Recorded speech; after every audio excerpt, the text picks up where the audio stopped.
Hello dear student, पिछले class में हम लोग काफ़ी डिटेल से स्टडी कर चुके थे गेमेटोजेनेसिस के बारे में। तो इसका एक बार क्विक रिकैप ले लेते हैं। गेमेटोजेनेसिस होता क्या है, चलिए देखते हैं। The primary sex organ, the testes in the male and ovaries in the female. Primary sex organ testes जो होता है किसमें, मेल में होता है, और ओवरी में फीमेल में क्या होता है, तो ओवरीज होता है। टेस्टिज से स्पर्म का फॉर्मेशन होता है और ओवरीज से ओवम का फॉर्मेशन होता है। इस प्रोसेस को हम लोग क्या बोले थे, गेमेटोजेनेसिस बोले थे।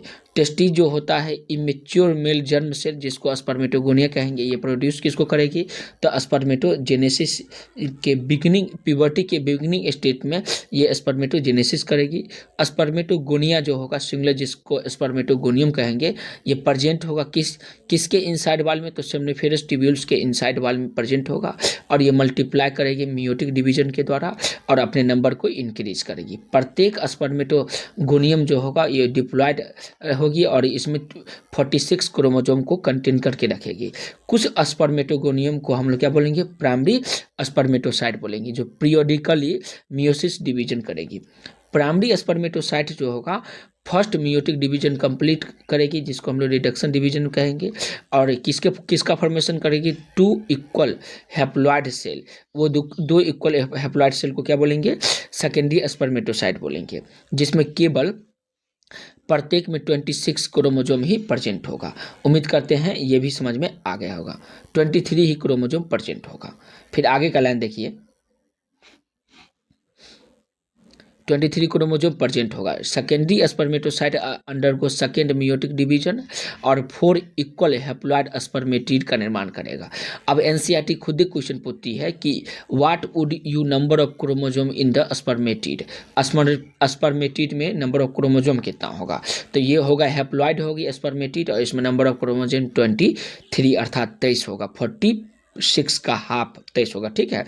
और ये जो है स्पर्मेटिड क्या होगा, ट्रांसफर करेगी किसमें, स्पर्मेटोजोआ में। और इस प्रोसेस को क्या बोलेंगे, स्पर्मियोजेनेसिस बोलेंगे। आफ्टर स्पर्मियोजेनेसिस के बाद स्पर्म का जो हेड होता है वो इम्बेडेड कर जाती है किसके साथ, सर्टोली सेल के साथ, और finally release from seminiferous tubules में फाइनली रिलीज कर जाती है। और इस पर प्रोसेस को हम लोग क्या बोलेंगे, स्पर्मिएशन बोलेंगे। इस प्रोसेस को क्या बोलेंगे, स्पर्मिएशन बोलेंगे, और इसके बारे में हम लोग पढ़ चुके थे। अब ये फिगर देखिए, बहुत मोस्ट इंपोर्टेंट फिगर है। Diagrammatic section views of seminiferous tubules. Seminiferous tubules का डायग्रामेटिक सेक्शन व्यूज है और ये भी बहुत ज़्यादा इंपॉर्टेंट है, तो इसको भी हम लोग देख लेंगे, ठीक है। फिगर देखिए, ये है स्पर्मेटोगोनियम। ये क्या है, स्पर्मेटोगोनियम है। ये स्पर्मेटोगोनियम जो डिप्लॉयड होगा, क्या होगा, डिप्लॉयड होगी, अर्थात 2n की संख्या में होगा। ये सर्टोली सेल होगा जो मैच्यूरेशन करेगी। ये सर्टोली सेल है जो मैच्यूरेशन करेगी। ये स्पर्मेटोगोनियम से क्या होगा, प्राइमरी स्पर्मेटोसाइट, ये भी 2n होगा। ये जो हैप्लॉयड है, ये डिप्लॉयड, ये कंटिन्यूअस रूप से सवाल नीट में पूछा जाता है, तो इसको आप याद रखेंगे। प्राइमरी स्पर्मेटोसाइट जो होगा फर्स्ट मियोटिक डिवीजन करने के बाद ये स्पर्मेटिड सेकेंडरी स्पर्मेटोसाइट का निर्माण करेगी जो हैप्लॉयड हो जाएगी, अर्थात इसमें क्रोमोसोम की संख्या 23 ही रहेगी। इसमें फिर सेकेंड मियोटिक डिवीजन के फलस्वरूप स्पर्मेटिड का निर्माण करेगा, और इस स्पर्मेटिड ये भी क्या होगा, हैप्लॉयड होगी, क्रोमोसोम की संख्या 23 होगा। और ये जो स्पर्मेटिड है फिर से ये किसका निर्माण करेगा, स्पर्मेटोजोआ को, और इस पर प्रोसेस को स्पर्मियोजेनेसिस कहेंगे, और ये भी क्या होगा, हैप्लॉयड होगा। फिर ये स्पर्मेटोजोआ जो होगा एपिडिडायनामिक्स में चली जाएगी। इस प्रोसेस को हम लोग स्पर्मिएशन बोलेंगे। तो उम्मीद करते हैं ये सारा पॉइंट रिवीजन हो गया होगा। अब हम लोग आगे बढ़ते हैं और आज के क्लास में हम लोग काफ़ी डिटेल से स्टडी करने वाले हैं। यहाँ से ये देखिए, इस पॉइंट से काफ़ी डिटेल से स्टडी करेंगे। पिछले क्लास में जो देखे थे हम लोग उसका एक बार रिवीजन कर लिए, ठीक है। तो इस पॉइंट से हम लोग काफ़ी डिटेल से स्टडी करेंगे। एनसीईआरटी निकाल लीजिए और मेरे साथ मार्किंग भी करते जाइएगा और समझते भी जाइएगा। देखिए, यहाँ से पढ़ेंगे, ठीक है। इस पॉइंट से spermatogenesis start at age of puberty. ये कौन सा स्टेट में स्टार्ट होती है, तो प्यूबर्टी के स्टेट में स्टार्ट होती है। स्पर्मियोजेनेसिस कब स्टार्ट होगा, तो प्यूबर्टी जब हम लोग होंगे उस समय ये क्या होगा, स्टार्ट होगा। एज ऑफ प्यूबर्टी के टाइम में ये स्टार्ट हो जाएगी, प्यूबर्टी के टाइम में स्टार्ट होगा। Due to significant increase in secretion of gonadotropin releasing hormone GnRH। ये गोनाडोट्रोपिन रिलीजिंग हार्मोन जो होता है ये क्या होता है, ये सिग्निफिकेंट इंक्रीज करेगी, मतलब कंटिन्यूस रूप से इंक्रीज करने लगेगी और इसके फलस्वरूप प्यूबर्टी के स्टेट में स्पर्मियोजेनेसिस स्टार्ट होता है। दिस इफ यू रिकॉल, आप याद कीजिए, is a hypothalamic hormone, hypothalamic hormone को याद कीजिए और ये हार्मोन बहुत इंपॉर्टेंट है। ये हाइपोथैलेमिक हार्मोन के बारे में हम लोग क्लास 11th में पढ़ चुके हैं, ह्यूमन फिजियोलॉजी के लास्ट चैप्टर में हम लोग पढ़े थे। The increase level of GnRH then act at the anterior pituitary gland. जब हम GnRH का लेवल बढ़ेगा, किसके लेवल को बढ़ेगा, GnRH के लेवल को बढ़ेगा तो ये किस पे एक्ट करेगी, गोनाडोट्रोपिन, ये एंटीरियर पिट्यूटरी पे ये एक्ट करेगी। किस पे एक्ट करेगा दोस्त, एंटीरियर पिट्यूटरी पे एक्ट करेगा and stimulate secretion of 2 gonadotropin. और ये किसको स्टिमुलेट करेगी, तो 2 गोनाडोट्रोपिन को ये स्टिमुलेट करेगी। किसके लिए, तो सेक्रेशन के लिए। पहला होगा ल्यूटिनाइजिंग हार्मोन, जिसको LH भी बोलेंगे। ये गोनाडोट्रोपिन ल्यूटिनाइजिंग हार्मोन कौन हार्मोन है, तो ये गोनाडोट्रोपिन हार्मोन है। एंड फॉलिकल स्टिमुलेटिंग हार्मोन, जिसको FSH कहेंगे।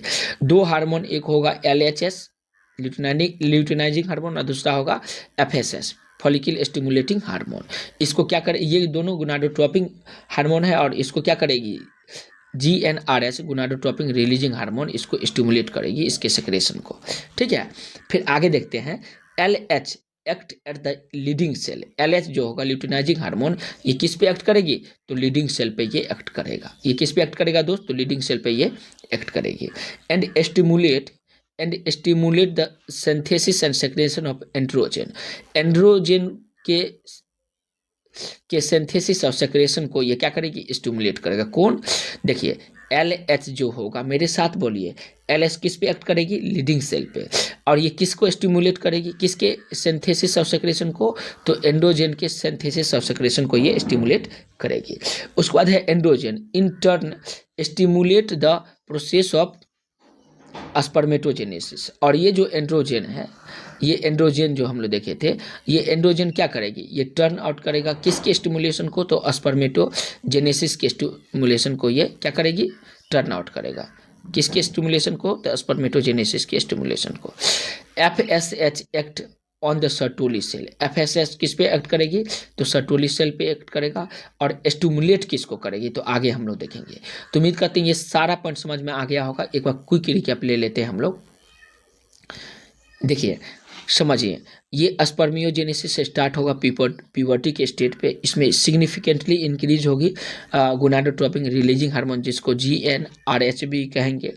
आप याद कीजिए, हाइपोथैलेमिक हार्मोन जब इंक्रीज किसके लेवल को इंक्रीज करवाएगी, GnRH को। और ये किस पे एक्ट करेगी, एंटीरियर पिट्यूटरी पे। और ये स्टिमुलेट करेगी 2 गोनाडोट्रोपिन को। पहला गोनाडोट्रोपिन में क्या होगा, LHH जिसको ल्यूटिनाइजिंग हार्मोन भी कहेंगे, और दूसरा गोनाडोट्रोपिन में फॉलिकल स्टिमुलेटिंग जिसको हार्मोन, जिसको FSH भी कहेंगे। ये जो ल्यूटिनाइजिंग हार्मोन है वो लीडिंग सेल पे एक्ट करेगी और स्टिमुलेट करेगा किसके सिंथेसिस और सेक्रेशन को, तो एंड्रोजन के सिंथेसिस और सेक्रेशन को।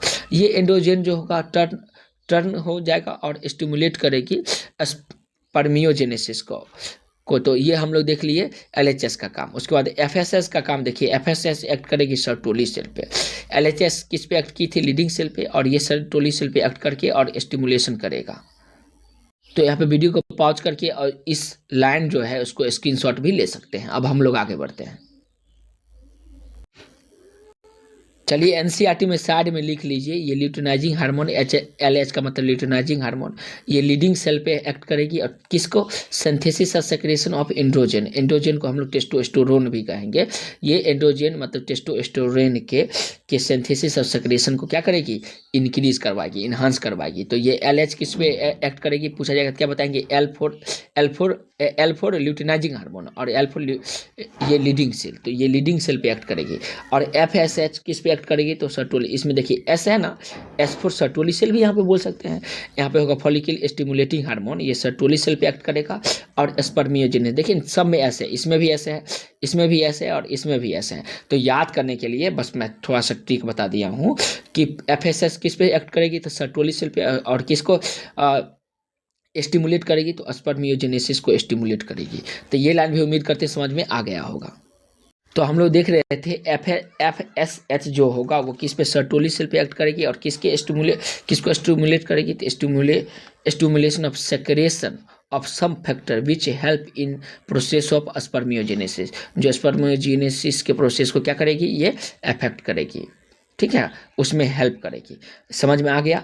इस बात को हम लोग एक बार देख लेते हैं इस डायग्राम से, ऐसे करके देख लीजिए, आप लिख भी लीजिएगा, एनसीईआरटी में लिख लीजिए या नोटबुक में लिख लीजिए, बहुत इंपॉर्टेंट है, तो इसको आप याद रखेंगे। ये देखिए, ये जो है हाइपोथैलेमस, ये GnR है, गोनाडोट्रोपिन रिलीजिंग हार्मोन को पे एक्ट करेगी और एंटीरियर पिट्यूटरी को स्टिमुलेट करेगी। एंटीरियर पिट्यूटरी गोनाडोट्रोपिन हार्मोन को स्टिमुलेट करेगी, गोनाडोट्रोपिन 2 हार्मोन को रिलीज करेगी, गोनाडोट्रोपिन हार्मोन 2 हार्मोन को रिलीज करेगी, एक LH जिसको इंटरस्टेशियल स्टिमुलेटिंग हार्मोन ICSH भी बोल सकते हैं, और दूसरा है फॉलिकल स्टिमुलेटिंग हार्मोन FSH भी बोल सकते हैं।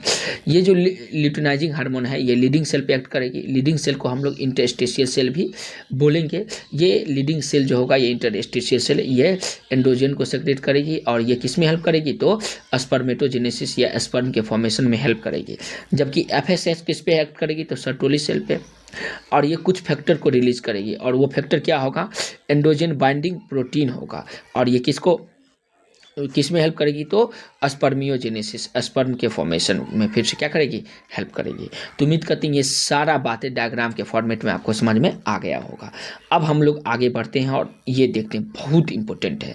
Let us exam the structure of sperm. ये देखिए, स्पर्म का स्ट्रक्चर है, ये किसका स्ट्रक्चर है, स्ट्रक्चर ऑफ स्पर्म।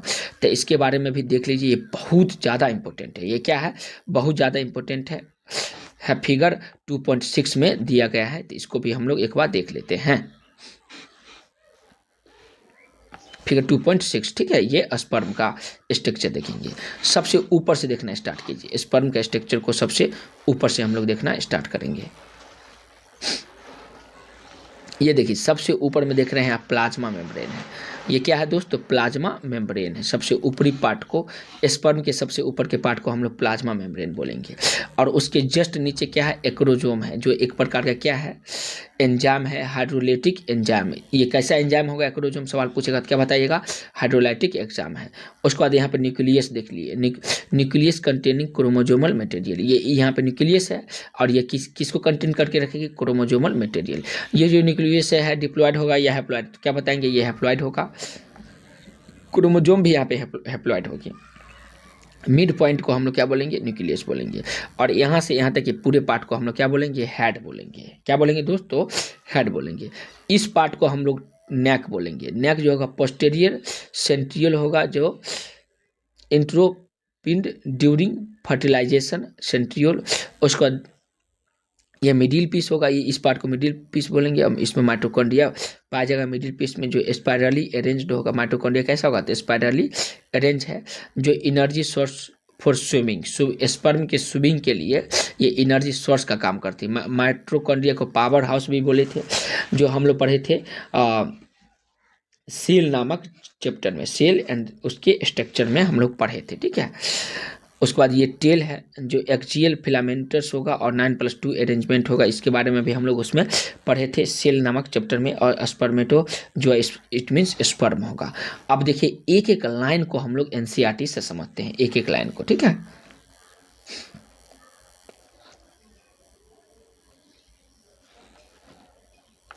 चलिए पढ़ना स्टार्ट करते हैं। Let us examine the structure of sperm. चलिए हम लोग एग्जामिन करेंगे स्पर्म के स्ट्रक्चर, और अभी हम लोग देखे हैं। It is a microscopic structure composed of a head, neck, middle piece and tail. Most important है। ये कैसा स्ट्रक्चर है दोस्तों, माइक्रोस्कोपिक स्ट्रक्चर है। पहला सवाल तो यही पूछा जा सकता है कि स्पर्म का कैसा स्ट्रक्चर हम लोग देखेंगे, तो माइक्रोस्कोपिक, मतलब माइक्रोस्कोप से देखने के बाद जो स्ट्रक्चर हुआ, उस स्ट्रक्चर को हम लोग माइक्रोस्कोपिक स्ट्रक्चर देखें। उसमें 4 पार्ट है। पहला पार्ट को हेड बोलेंगे, दूसरा को नेक बोलेंगे, तीसरा को मिडिल पीस बोलेंगे, और चौथा को टेल बोलेंगे, जो अभी ही फिगर 2.6 में हम लोग देखे हैं। Plasma membrane involve the whole body of sperm. Plasma membrane जो होगा, प्लाज्मा मेम्ब्रेन जो ऊपर में देखे थे, ये पूरे बॉडी को इन्वेलप करके रखेगी, स्पर्म के पूरे बॉडी को इन्वेलप करके रखेगी। The sperm head contain and elongated diploid cell, sperm cell जो होगा, स्पर्म का हेड जो होगा वो किसको कंटेन करके रखेगी, तो इलोंगेटेड डिप्लॉयड सेल को कंटेन करके रखेगी, इलोंगेटेड डिप्लॉयड सेल को कंटेन करके रखेगी। The interior portion of which is covered by cup like structure acrosome. ये जो इसका इंटीरियर पोर्शन जो होगा, ये फिगर को देखते जाइए तब तो आपको बढ़िया से समझ में आ जाएगा, ठीक है। देखिए इसमें 4 पार्ट था, इसमें कितना पार्ट था दोस्त, टोटल 4 पार्ट था। हेड, तो यहाँ पे हेड देखिए, उसके बाद यहाँ पे देखिए ये पार्ट है नेक है, तीसरा पार्ट है मिडिल पीस है, चौथा पार्ट क्या है, टेल है। 4 पार्ट देख लिए। प्लाज्मा मेम्ब्रेन जो होता है ये envelop the whole body of sperm. ये जो प्लाज्मा मेम्ब्रेन आप देखिए, ये पूरे स्पर्म के पूरे बॉडी को इन्वेलप करके मतलब कवर करके रखती है। ऊपरी पार्ट प्लाज्मा मेम्ब्रेन जो ऊपर दिखाया गया, लेकिन पूरे बॉडी को यहाँ पे कवर करके रखा हुआ, ठीक है। ये भी देख लिए। The sperm head contain elongated haploid nucleus. ये जो स्पर्म का हेड है इसमें इलोंगेटेड और हैप्लॉइड न्यूक्लियस पाया जाएगा, मतलब एन न्यूक्लियोइड होगा, एक डिप्लॉयड होती है तो 2n होगा, ये हैप्लॉइड होगा, ठीक है। The interior portion of which is covered by cup like structure acrosome. ये एक्रोजोम से cup like structure, cup like structure है, ये कप लाइक स्ट्रक्चर एक्रोजोम से क्या होती है, ये कवर्ड होती है, ठीक है। Acrosome is filled with enzyme. Acrosome एक एंजाइम से फिल्ड होती है। Enzyme that help fertilization of the ovum. और ये जो एंजाइम है एक्रोजोम एक एंजाइम से फिल्ड होती है जो हाइड्रोलाइटिक एंजाइम है। और ये किस में हेल्प करती है, तो ओवम के फर्टिलाइजेशन में ये हेल्प करती है। The middle piece possess numerous mitochondria. ये जो मिडिल पीस है इसमें बहुत मात्रा में, ज़्यादा बड़े मात्रा में न्यूमेरियस माइटोकॉन्ड्रिया पाया जाएगा which produce energy for movement of tail that facilitate sperm motility essential for fertilization. बहुत मोस्ट इम्पोर्टेंट है। ये क्या है दोस्त, मोस्ट इम्पोर्टेंट है कि मिडिल पीस जो होती है वो न्यूमेरियस माइटोकॉन्ड्रिया को, मिडिल पीस जो होती है ये न्यूमेरियस माइटोकॉन्ड्रिया को क्या करते के रखती है, कंटेन करके रखती है। ये माइटोकॉन्ड्रिया एनर्जी प्रोवाइड करवाती है मूवमेंट को, टेल के मूवमेंट को, जो किस में हेल्प करती है, तो फर्टिलाइजेशन। ये फैसिलिटेट करेगी, मोटिलिटी में फैसिलिटेट करेगी स्पर्म को। यही स्पर्म जब ओवम से मिलेगी तो फर्टिलाइजेशन होगा। तो फर्टिलाइजेशन के समय जो स्पर्म एक जगह से दूसरे जगह जाएगा उसके लिए फ्यूल का काम करेगी माइटोकॉन्ड्रिया, उसको एनर्जी प्रोवाइड करवाएगा। उम्मीद करते हैं ये लाइन समझ में आ गया होगा। फिर आगे का लाइन देखिए, the human male ejaculate about 200 से 300 million sperm during a coitus of which for normal fertility. Normal fertility के दौरान ह्यूमन मेल जो होता है 200 से लेकर के और 300 मिलियन, 1 मिलियन में 10 लाख होता है। सोच करके देखिए 1 मिलियन में 10 लाख, तो यहाँ पे 200 से 300 मिलियन स्पर्म क्या करती है, एक नॉर्मल फर्टिलिटी के समय ह्यूमन मेल स्पर्म को इजेक्यूलेट करती है। At least 60% of sperm must have normal shape and size. और उसमें से कम 60% ऐसा स्पर्म होगा जिसका नॉर्मल शेप एंड साइज होगा। 40% of them must be वेगरस motility, और उसमें मात्र 40% में वेगरस मोटिलिटी होता है। इसलिए कहा जाता है हम लोग जो सोचते हैं उसमें 100% सफलता नहीं मिलती है, कुछ परसेंट असफलता भी मिलेगी। तो सवाल पूछा जाएगा कि नॉर्मल क्वाइटस के समय ह्यूमन मेल जो होगा वो कितना मिलियन स्पर्म को इजेक्यूलेट करती है, तो क्या बताएंगे 200 से 300 मिलियन स्पर्म, मतलब कितना मात्रा में होगा सोच सक देखिए। अब 200 या 300 का 60% जो होगा स्पर्म वो नॉर्मल शेप और साइज में होगा, और उसमें एटलीस्ट 40% ऐसा होगा जो विगरस मोटिलिटी दिखाती है। उम्मीद करते हैं ये पॉइंट भी आपको समझ में आ गया होगा। अब हम लोग आगे बढ़ते हैं। देखिए ये फिगर भी देख लिए थे, सारा बात देख लिए हैं। अब आगे देखिए, sperm release from the seminiferous duct. Sperm कहाँ से रिलीज होती है, तो बोलेंगे सेमनीफेरस डक्ट से ये रिलीज की जाती है। कौन रिलीज होती है, sperm, and transported by accessory duct. और ट्रांसपोर्ट किससे होती है, तो एसेसरी डक्ट से। स्पर्म रिलीज कहाँ से होगा, तो सेमनीफेरस डक्ट से रिलीज होगी, और ट्रांसपोर्टेड किससे होगा, तो एसेसरी डक्ट से होगा। सेक्रेशन ऑफ एपिडिडायनामिस का सेक्रेशंस, वास डिफरेंस का सेक्रेशंस, सेमिनल वेसाइकल का secretion and prostate and essential for maturation and motility of sperm. बहुत इंपॉर्टेंट लाइन है। Secretion of epididymis, vas deferens, seminal vesicle and prostate, ये सब का जो सेक्रेशन होगा वो बहुत ज़्यादा इसेंशियल होगा। किसके लिए? तो maturation and motility of sperm, maturation और स्पर्म के मोटिलिटी के लिए ये सब का सेक्रेशन बहुत ज़्यादा महत्वपूर्ण है। The seminal plasma along with the sperm contain semen. देखिए सेमिनल प्लाज्मा में दोस्त, सेमिनल प्लाज्मा, ये जो सेमिनल प्लाज्मा आप देख रहे हैं, जब ये क्या होगा स्पर्म के साथ मिल जाएगी तो उसको हम लोग क्या बोलेंगे? सीमन बोलेंगे, सीमेन बोलेंगे। क्या बोलेंगे? सीमेन। तो सीमेन इक्वल टू क्या होगा? तो स्पर्म प्लस सेमिनल प्लाज्मा। ठीक है। The function of male sex accessory duct and gland are maintain by testicular hormone, जिसको एंड्रोजेंस भी बोलेंगे।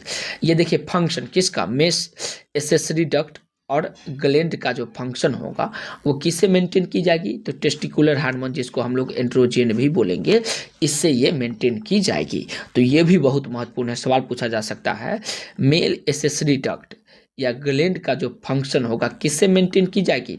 तो बोलेंगे टेस्टिकुलर हार्मोन, जिसको हम लोग एंड्रोजन भी बोलेंगे, इससे ये मेंटेन किया जाएगा। अभी जो हम लोग एनसीईआरटी में देखिए उसको आकाश के माइंड मैप से क्विक रिकैप ले लेते हैं। सीमेन के बारे में हम लोग पढ़ेंगे। एक एक लाइन को देखिए। Secretion of epididymis and vas deferens are essential for maturation and motility of sperm.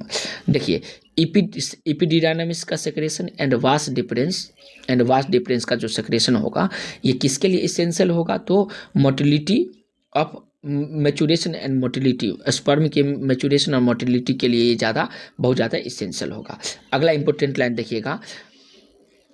Mail ejaculate about 200 से 300 मिलियन स्पर्म ड्यूरिंग क्वाइटस। एक क्वाइटस के समय मेल 200 से 300 मिलियन स्पर्म को क्या करेगी? इजेकुलेट करेगी। नॉर्मल फर्टिलिटी के समय में क्या होगा?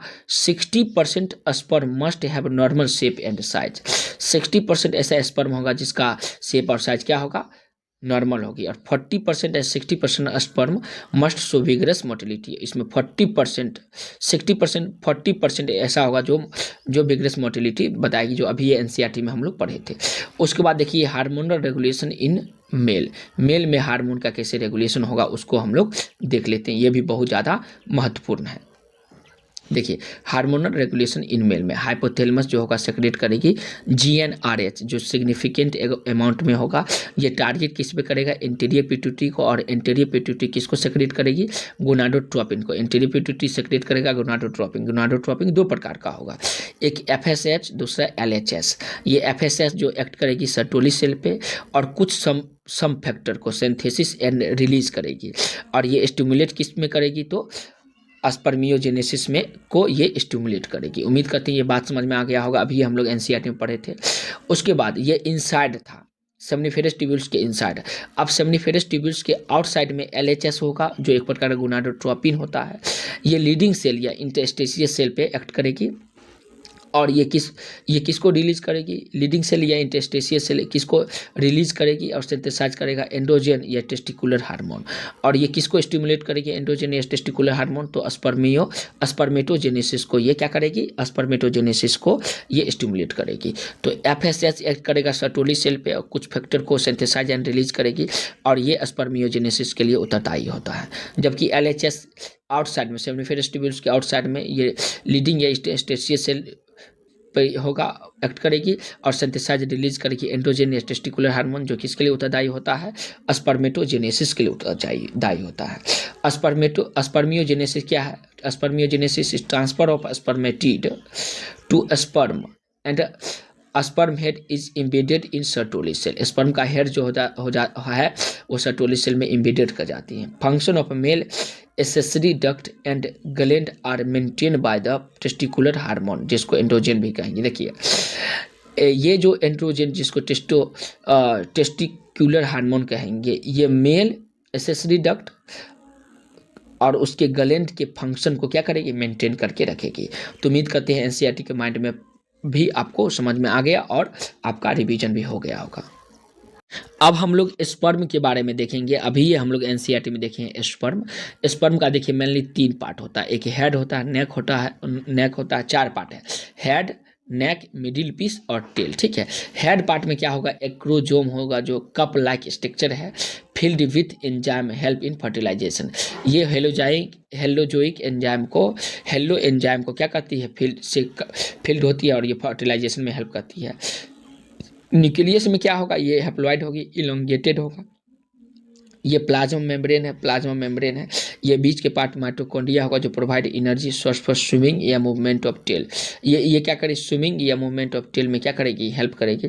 उसके बाद ये टेल पार्ट है जो facilitate sperm motility and essential for fertilization. ये स्पर्म के मोटिलिटी और फर्टिलाइजेशन के लिए इसेंशियल होगा। तो उम्मीद करते हैं स्पर्म भी रिविजन हो गया होगा और ऐसे आप नोटबुक में लिख भी लीजिएगा। तो जो भी टॉपिक पढ़े थे उससे रिलेटेड जो क्वेश्चन नीट में पूछा गया उसको देख लेते हैं। क्वेश्चन नंबर 25 देखिए जो 2012 में पूछा गया था। Which of the following statement is false in respect of viability of mammalian sperm. Mammalian sperm से रिलेटेड कौन सा स्टेटमेंट यहाँ पे फॉल्स दिया गया, 4 में से एक ऑप्शन ढूंढ करके आप कमेंट में बताएंगे। फिर 26 नंबर क्वेश्चन देखिए, which of the following statement about human sperm is correct. अभी स्पर्म के बारे में स्टडी किए हैं और पूछा गया है कि नीचे कौन सा ऐसा स्टेटमेंट है जो ह्यूमन स्पर्म से रिलेटेड करेक्ट होगा, और ये 2010 में पूछा गया था। 27 नंबर क्वेश्चन देखिए जो नीट 2019-9 में पूछा गया था। Correct sequence of spermatogenesis stage, spermatogenic stage leading to formation of sperm in the mature human testes. बहुत इंपॉर्टेंट है, मैच्योर ह्यूमन टेस्टिज में स्पर्मेटोजेनिक स्टेज जो किसका फॉर्मेशन करती है, स्पर्म का, उसका करेक्ट सीक्वेंस बताइए। और 2009 में पूछा गया है, इसका आंसर आप कमेंट में बताएंगे। फिर देखिए 28 नंबर क्वेश्चन है, in human at the end of the first meiotic division. Human में जब फर्स्ट मियोटिक डिवीजन का एंड होता है, the male germ cell differentiated into, male germ cell किस में डिफरेंशिएटेड कर जाती है, और इसके बारे में अभी ही हम लोग पढ़े हैं, 2008 में पूछा गया है। उसके बाद Sertoli cell is regulated by the pituitary hormone. Sertoli cell किससे रेगुलेटेड होता है, कौन सा पिट्यूटरी हार्मोन से, उस पिट्यूटरी हार्मोन को क्या बोलेंगे, 2006 में पूछा गया है। क्वेश्चन नंबर 30 देखिए, middle piece of sperm contain. Middle piece किसको कंटेन करके रखेगी, तो आपको सीधे माइंड में आ गया होगा माइटोकॉन्ड्रिया को, जो 1999 में पूछा गया था। उसके बाद how many sperm formed from secondary spermatocyte. 31 number question जो 1990 में पूछा गया था। इग इज लैबोरेटेड फ्रॉम ओवरी इन, किस में लैबोरेटेड होगा इग, तो 1989 इसमें पूछा गया था। उम्मीद करते हैं इस चैप्टर से रिलेटेड जितना भी क्वेश्चन था उसको भी आप बना ले जाएंगे। इसका आंसर कमेंट में बताइएगा। वीडियो अच्छा लगा तो लाइक कीजिए और चैनल को सब्सक्राइब कीजिए। धन्यवाद दोस्तों।